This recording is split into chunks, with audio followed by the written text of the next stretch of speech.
Hey everybody and what's up students, welcome back to the channel of Team Munshi. This side सरस गिरी और आज हम पढ़ने वाले हैं basic concepts of macro economics second chapter blast series के अंदर। तो वीडियो को करते हैं स्टार्ट विदाउट एनी डिले और आते हैं पहले कॉन्सेप्ट में, जो है डोमेस्टिक टेरिटरी का कॉन्सेप्ट है। डोमेस्टिक टेरिटरी होता क्या है? इसको हम कहते हैं इकोनॉमिक टेरिटरी। अब इसकी डेफिनेशन में आते हैं। डोमेस्टिक टेरिटरी एक ऐसा एरिया होता है जहां पे कोई एक कंट्री गुड्स एंड सर्विसेज को प्रोड्यूस करती है। सिंपल भाषा में हम ये कह सकते हैं। अगर थोड़ी और टेक्निकल डेफिनेशन में चले जाएं तो डोमेस्टिक टेरिटरी एक ऐसा एरिया होता है जहां पे कोई इकोनॉमिक एक्टिविटी और प्रोडक्शन करा जाते हैं कंट्री द्वारा, उसे हम डोमेस्टिक टेरिटरी कहेंगे। अगले कॉन्सेप्ट में आते हैं, बहुत इंपॉर्टेंट है, टाइप्स ऑफ गुड। यहां से एमसीक्यू फंसते हैं, इंपॉर्टेंट होने वाले हैं, पढ़ते हैं। टाइप्स ऑफ गुड दो टाइप के होते हैं, इंटरमीडिएट गुड और फाइनल गुड। फाइनल के फिर दो टाइप होते हैं, कैपिटल गुड और कंज्यूमर गुड। इसको हम पढ़ने वाले हैं अभी। इंटरमीडिएट में आते हैं। इंटरमीडिएट गुड क्या होते हैं?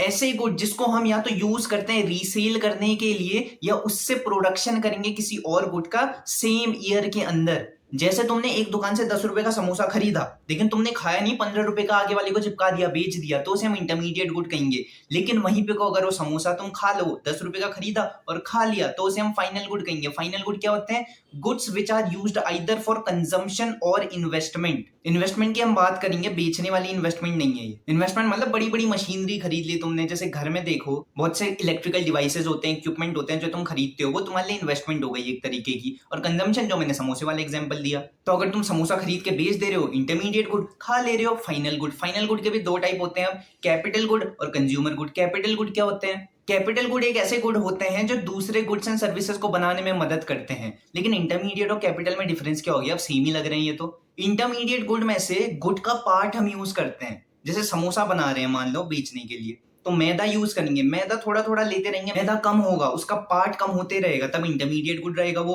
लेकिन कैपिटल गुड में ऐसा नहीं होता है। कैपिटल गुड के अंदर आते हैं मशीनरी और इक्विपमेंट। अब जब तुम मशीनरी से मान लो शर्ट बना रहे हो, तो मशीनरी के टुकड़े पुर्जे भी निकलते हुए आ रहे हैं क्या शर्ट के साथ? नहीं आ रहे हैं, मशीनरी वहीं की वहीं खड़ी रहेगी, तो उसे हम कहेंगे कैपिटल गुड। उसके साथ आते हैं सेकंड टाइप में फाइनल गुड का, कंज्यूमर गुड। कंज्यूमर गुड होता क्या है? जो कंज्यूमर डायरेक्टली लेता है और फाइनली यूज करते हैं, उसे हम कंज्यूमर गुड कहते हैं। इसके अंदर चार टाइप के गुड आते हैं। Durable goods. ड्यूरेबल गुड्स मतलब जो एक साल से ज्यादा चलते हैं, जैसे कार, बाइक्स, लैंड खरीद ली तुमने, बिल्डिंग खरीद ली, ये सब क्या होंगे? ड्यूरेबल गुड्स होंगे। The consumer consumes for more than 1 year. Semi durable goods क्या होते हैं? सेमी ड्यूरेबल गुड्स यानी जिसको तुम एक साल तक यूज कर सकते हो, केवल एक साल से ज्यादा नहीं कर सकते हो। जैसे कपड़े ले लिए तुमने, एक साल के बाद जनरली छोटे पड़ जाते हैं, या शूज ले लिए तुमने, या कोई कॉस्मेटिक प्रोडक्ट ले लिया, शैम्पू ले लिए, तो वो हमारे सेमी ड्यूरेबल गुड्स के अंदर आ गए। नॉन ड्यूरेबल गुड्स क्या होते हैं? नॉन ड्यूरेबल गुड्स वो गुड होते हैं जो एक ही बार यूज करेंगे और खत्म हो गए। जैसे पेट्रोल।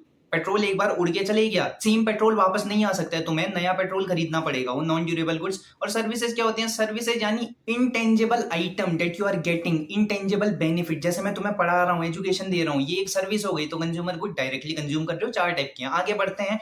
फैक्टर इनकम और ट्रांसफर इनकम बहुत इंपॉर्टेंट कॉन्सेप्ट हैं जो तुम्हारे नेशनल इनकम में काम आने वाले हैं, तो उसको भी जल्दी से पढ़ते हैं। फैक्टर इनकम क्या होती है? जो फैक्टर एंड प्रोडक्शन रिसीव करते हैं, जो पैसा जो इनकम रिसीव करते हैं for rendering their services in production process, land, labour, capital, enterprise, जो ये सारी प्रोसेस अपनाते हैं फैक्टर ऑफ प्रोडक्शन, और उसके बदले जो पैसा मिलता है उसे हम फैक्टर इनकम कहते हैं। अब आते हैं ट्रांसफर इनकम। ट्रांसफर इनकम क्या होती है? ट्रांसफर इनकम वो इनकम होती है जो पैसा तो मिल गया है तुम्हें, लेकिन तुमने कोई सर्विस नहीं दी उसके बदले। Without rendering any service you get that amount. जैसे फॉरेन से या किसी और स्टेट से जो तुम्हारे रिलेटिव है, उन्होंने तुमको गिफ्ट दे दिया, मैं यहाँ पे को लिख देता हूँ, गिफ्ट दे दिया। उसके साथ साथ कोई मनी दे दी तुमको गिफ्ट में, उसके बदले वो कुछ कहेंगे क्या? हाँ, हमने तेरे को गिफ्ट दिया, तू भी हमें कुछ दे। नहीं कहेंगे, एक ही साइड की पेमेंट है। इसको हम यूनिलैटरल इनकम भी कहते हैं, यानी वन साइडेड इनकम, यूनिलैटरल। आगे बढ़ते हैं। अगला कॉन्सेप्ट है आपका इंपॉर्टेंट कॉन्सेप्ट, इन्वेस्टमेंट। इन्वेस्टमेंट होती क्या? हम कह तो लेते हैं हम इन्वेस्टमेंट करेंगे, यहाँ पैसा लगाएंगे, 2 गुना हो जाएगा, 4 गुना हो जाएगा, लेकिन इन्वेस्टमेंट होती क्या? इन्वेस्टमेंट सिंपली इकोनॉमिक्स की भाषा में होती है addition to the capital stock of an economy. Capital stock क्या होता है? कैपिटल स्टॉक मतलब जो तुम्हारे पास कैपिटल एसेट्स है, कैपिटल एसेट्स जैसे लैंड, डैम, बिल्डिंग्स, मशीनरी, जिनमें सिर्फ एक ही बार खर्च करते हो तुम, बार बार नहीं करोगे। जैसे कार एक बार ले ली, 10-15 साल तक चलाओगे वो कार, उसके बाद कोई नई कार लोगे, हर दिन तो लोगे नहीं नई कार, उसे हम कहते हैं कैपिटल एसेट्स। तो वही कैपिटल एसेट यानी कैपिटल स्टॉक हो गया। कैपिटल स्टॉक में जब तुम एडिशन करो, उसको खरीदो, उसमें इंक्रीज करो कुछ, तो उसे हम कहेंगे इन्वेस्टमेंट। अब इन्वेस्टमेंट होती है दो टाइप की, ग्रॉस इन्वेस्टमेंट और नेट इन्वेस्टमेंट। ग्रॉस इन्वेस्टमेंट क्या होती है? वही addition in the stock of capital, कि तुम कैपिटल एसेट तो खरीद रहे हो लेकिन उसमें डेप्रीशिएशन चार्ज नहीं कर रहे हो। जैसे 100 रुपए की मशीनरी थी, उसमें 20 रुपए डेप्रीशिएशन था, तो एक्चुअल वैल्यू तो मशीनरी की 80 रुपए है, लेकिन तुमने ये डेप्रीशिएशन को माइनस नहीं करा, तुम 100 ही रुपए दिखा रहे हो, तो ये 100 रुपए तुम्हारी ग्रॉस इन्वेस्टमेंट हो गई। नेट इन्वेस्टमेंट क्या होते हैं? नेट का अपने आप में ही मतलब माइनस होते हैं, तो नेट मतलब after deducting depreciation, addition to the stock of capital after deducting depreciation. जब इस 100 रुपए में से 20 रुपए माइनस कर देंगे, 80 रुपए आएगा, 80 रुपए आपकी नेट इन्वेस्टमेंट हो गई। यहां से एक फॉर्मूला निकल के आता है, net is equals to gross minus depreciation. Net मैंने बताया माइनस करना होता है, तो ग्रॉस इन्वेस्टमेंट से, टोटल इन्वेस्टमेंट में से जब डेप्रीशिएशन को माइनस कर दो तो तुम्हारा नेट निकल जाएगा। और ये नेशनल इनकम में पूछा जाता है, एनएनपीएफसी निकालो या एनडीपी एमपी निकालो, तो जब फुल फॉर्म में जाओगे तुम उनके, नेट डोमेस्टिक प्रोडक्ट या ग्रॉस डोमेस्टिक प्रोडक्ट, नेट को ग्रॉस में करना होता है, ग्रॉस को नेट में करना होता है कन्वर्ट, यहीं से होता है, यहां से कॉन्सेप्ट आता है। आगे बढ़ते हैं हम, इनडायरेक्ट टैक्सेस। इनडायरेक्ट टैक्सेस क्या होते हैं? वो टैक्सेस जो सरकार चार्ज करती है on the production of goods and services. अगर कोई भी प्रोड्यूसर गुड्स एंड सर्विसेज बना रहे हैं और उस पे जो टैक्स देगा उसे हम इनडायरेक्ट टैक्स कहेंगे। अब यहाँ से सेकंड कॉन्सेप्ट आता है सब्सिडी का। सब्सिडी क्या होती है? सब्सिडी एक होती है फाइनेंशियल एड या financial assistant provided by the government to the producers to fulfil its social welfare objective. अब जो तुम्हारे सिलेंडर्स आते हैं सब्सिडाइज रेट में आते हैं, इसका मतलब कम रेट में आते हैं, सरकार तुम्हें बेनिफिट देती है उसमें कुछ। अब जो बेनिफिट देती है पैसों में देती है क्या तुम्हें? लो भाई ये 100 रुपए है, जब तुम सिलेंडर खरीदोगे काट लेना 100 रुपए उसमें से, ऐसा नहीं करती हो। 100 रुपए डायरेक्टली प्रोड्यूसर को देती है, इसीलिए financial assistant provided to the producer, ताकि उसका सोशल वेलफेयर का ऑब्जेक्टिव पूरा होते रहे। वैसे आते हैं हम नेट इनडायरेक्ट टैक्सेस में। नेट इनडायरेक्ट टैक्सेस क्या है?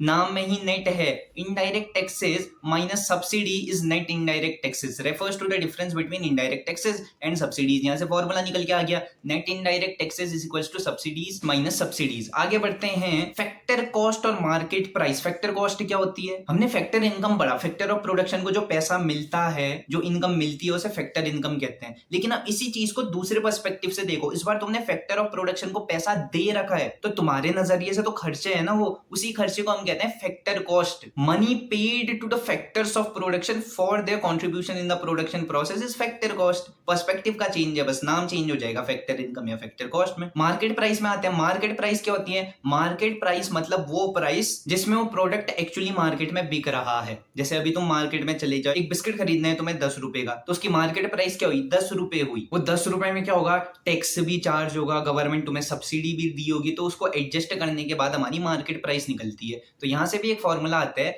Market price is equal to factor cost, जो सामान को बनाने में कॉस्ट आई है, plus NIT, net indirect taxes, मतलब indirect taxes minus subsidies.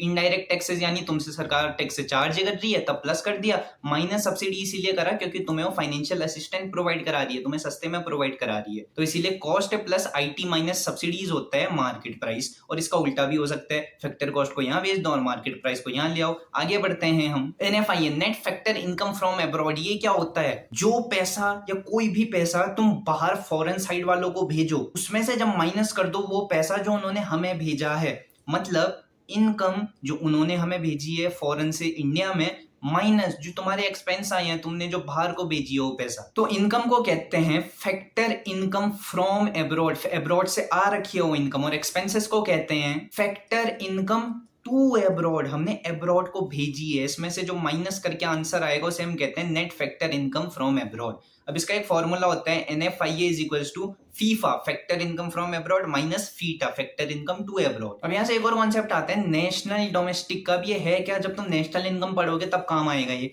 NNPFC को NDPFC में कन्वर्ट करोगे तो क्या होगा? नेट डोमेस्टिक प्रोडक्ट को हमें नेट नेशनल प्रोडक्ट में करना है। तो जब हमें डोमेस्टिक को नेशनल में करना हो, हम क्या करेंगे? डोमेस्टिक प्लस NFIA करेंगे तो नेशनल निकल जाएगा, और इसी का उल्टा करेंगे तो डोमेस्टिक निकल जाएगा। आगे बढ़ते हैं, अगला कॉन्सेप्ट क्या है? अगला कॉन्सेप्ट कुछ नहीं है, वीडियो यहीं तक थी। जितने अच्छे से मैं समझा सकता था, जितने कम समय मैंने समझा रखा है। वीडियो पसंद आई लाइक करो, शेयर करो, सब्सक्राइब करो, और हाँ, अपने दोस्तों को रिकमेंड भी कर दो।